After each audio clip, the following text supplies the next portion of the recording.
All right, so in this lesson, we're going to learn all about the HTML void elements, such as the horizontal rule and the break element. What exactly are void elements? Well, we've seen what non-void elements are, such as the paragraph element or the heading elements, and they're not void because they have content right here in between. A void element is an element where you are forbidden from putting any content inside the tag. And in fact, the tag itself even looks very different. So this is a horizontal rule element, and you can see that it starts out with an angle bracket, ends with an angle bracket, but then right here there is this / just before the end of the tag. You might think this looks a bit like the closing tag of a normal HTML element, but it's actually subtly different, because here in the closing tag, that / is just after the opening angle bracket. It's right here in front of the letter. Whereas in the void elements, the / is actually just before the end of the tag. And normally by convention, you'll see a little space here as well between the tag name and also that /. This is just something to be really careful about when you're creating these void elements. Make sure that you've got the / slashing in the right direction, so this way, and not a backslash like this. So when it points to the right, then it's a /, and when it points backwards, then it's a backslash. So what does this look like when we add it to a HTML document? Well, here we've got our previous 2 paragraphs, and right in between the 2 paragraphs, I've added a horizontal rule, which will hopefully help us divide the content to show that this part is not related to this part, and we've got some sort of separation in between. When we run this code or when we view it in a web browser, this is what you would see. You would see the first paragraph, the second paragraph, and then you would see this horizontal rule, or basically a horizontal line where the HR element would be in that document. Now, the horizontal rule is not the only void element. Another common one you'll see is the break element, and it looks like this. Now, similarly, again, we've got the name of the tag, and then we've got that /, and then we basically end the tag. So there is no opening tag, there is no closing tag, there is only a single tag that looks like this, and the name of the tag goes right before the /. Now, how does the break element work? Well, it's really useful when you have things where you need to separate things onto separate lines in order to have the correct meaning. For example, if you have poems, they are in fact meant to be in the same paragraph, but they should really each be on different lines in order to make the rhyming work, or in order to make the structure of the poem correct. So this is a poem from one of my favorite poets, William Blake. And in order for it to work, we can't have it all run in one line, even if it's in the same paragraph. If we had this code right here, even though, yes, it is all in the same paragraph, it is all related to each other, and this does make sense, but you don't look at poetry like this. It doesn't really work. We don't know where we're supposed to breathe and how we're supposed to read out the poem. So instead, we can add our break elements that we just learned about. Our void element doesn't have any content in it, but it just shows where the breaks in this paragraph has to go in order for this poem to look right. And when this HTML document is rendered, this is what you'll see. A perfect layout for a poem. To see a world in a grain of sand and heaven in a wallflower, hold infinity in the palm of your hand and eternity in an hour. And it's all beautifully formatted thanks to each of our break elements at the end of each line. So now it's your turn to try an exercise using these void elements. So go ahead and download the starting files for this exercise from the course resources for this lesson. And when you've extracted it and opened it up, this is what you should see in the index.html We've got the name of our poet, William Blake, and this is apparently his real address that he lived at some point in life.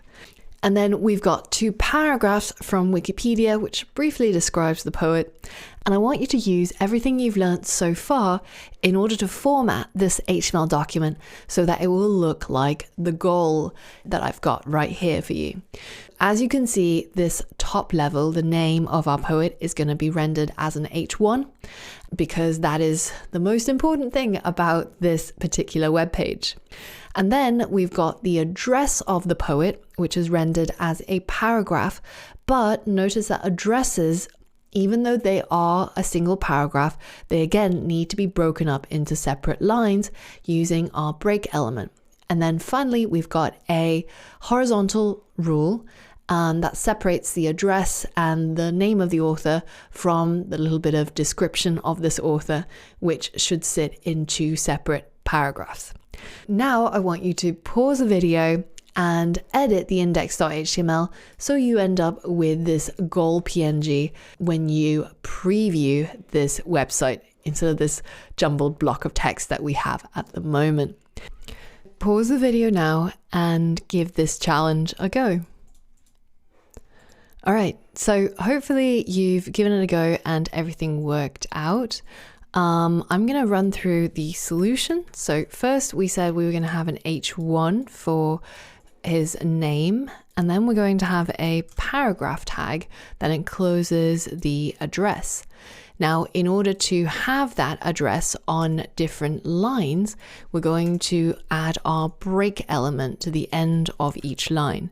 And remember, our break element is a self-closing tag, so we're going to create it like so. Now, I'm going to go ahead and simply copy and paste it to the end of each line, and you can see how nicely our address is now formatted. And finally, we wanted these 2 paragraphs at the end to be separated. So I'm going to go ahead and simply do that.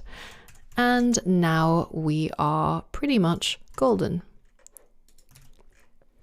We've achieved our goal output. We've got our H1, our address separated, and the only thing we need to do is to add that horizontal rule between the address and the 2 paragraphs.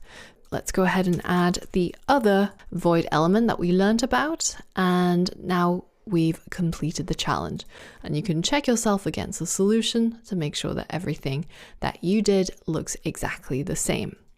Now, a neat trick I like to use is to simply copy the solution and go to diffchecker.com, paste in the solution code, and then paste your code, and then go ahead and click Find Difference. And it should highlight all the places that are different in case you've misspelt something or you've done something wrong. So for example, in this case, in our version, there is a space after the word Blake and the closing tag, which in terms of HTML will not make any difference. But had I instead maybe written the H1 incorrectly and I didn't write the H for the closing tag, then you can see our output looks completely different and we're looking through all of this text. We don't know why it's happened. So we go ahead and copy it and then diff it to the solution, and it should highlight the fact that that is incorrect. And we should now be alerted to check the difference. That's one tip that I have for you today. And let me just go back to our index.html, fix this bug, and we should now be ready to go. Now, in terms of do's and don'ts with void elements, sometimes you see people doing is they add a break tag to add a new line instead of creating a separate paragraph element. Now, this is not what you want to do because this is not very good for accessibility, which means it'll make it harder for blind users with screen readers to understand the content on your website.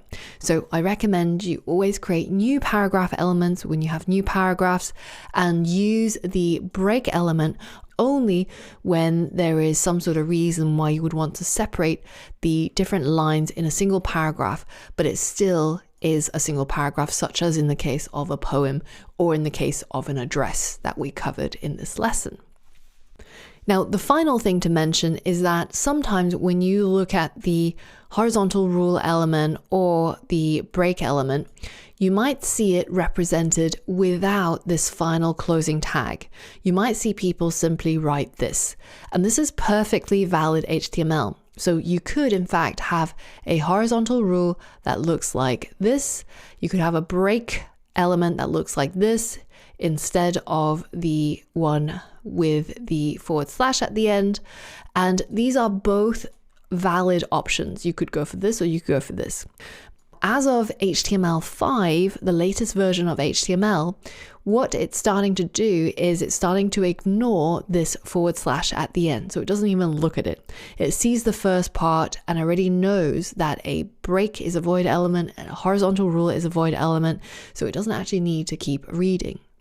But I recommend to write your code with this end / and the reason is because when you read your code, you as the human, it'll be much easier for you to see that this is a void element and it doesn't need a closing tag, so that you don't end up being confused and you can identify the void elements and the non-void elements easily and distinguish them from each other. So that's just a quick tip and something to alert you to when you see it written like this on the internet. Both versions are valid. You can pick and choose, but I recommend going with this version.